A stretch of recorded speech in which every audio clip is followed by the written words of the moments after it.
screaming pagoda of Bagan. In the heart of Myanmar's arid plains lies Bagan, a sacred land scattered with more than 2,000 ancient pagodas and temples. Tourists from across the world come to witness the sunrise over its mystical silhouettes, capturing the golden hues that dance upon the sacred structures. But hidden among these relics is a forgotten shrine, untouched by cameras, absent from maps, and whispered about in hushed tones by the local people.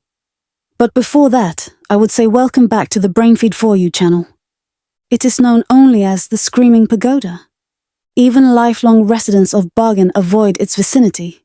They say that no birds nest near it, no monks meditate beside it, and even the earth around it seems barren.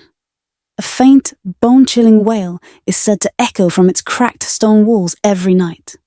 A cry that carries not just sorrow, but unimaginable suffering. The legend dates back to the 11th century, during the reign of King Anawrahta, the founder of the pagan empire and the man credited with establishing Theravada Buddhism in the region. But even a king, as powerful as he was, had his secrets and his sins.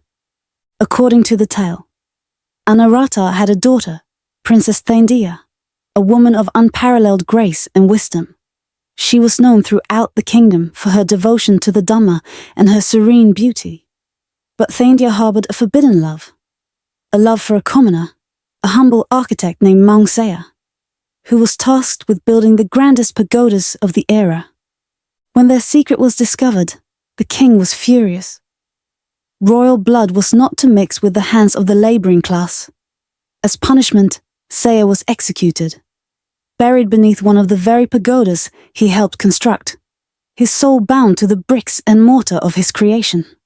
Princess Theindya, broken and defiant, refused to renounce her love. Shamed and enraged, the king made a cruel decision. Theindya would be entombed alive in a hidden pagoda, sealed inside to pray for the rest of eternity. The pagoda was built swiftly, with no record of its location. Some say it was erected in a single night by slaves whose tongues were cut to preserve silence. Inside, a small chamber was prepared, adorned with nothing but a golden Buddha and a prayer mat. As dawn broke, Theindya was led inside. The doors were sealed with bricks and chanting. She was never seen again. From that day on, the screaming began. At first, it was dismissed as wind, the howling of the plains, but monks soon grew uneasy. Pilgrims spoke of weeping sounds carried by the breeze. Some claimed they saw a pale figure wandering near the unknown stupa, her hair long and her face hollow. Then, villagers began to vanish. One by one, those who ventured too close at night were never seen again. Cattle refused to graze near the area.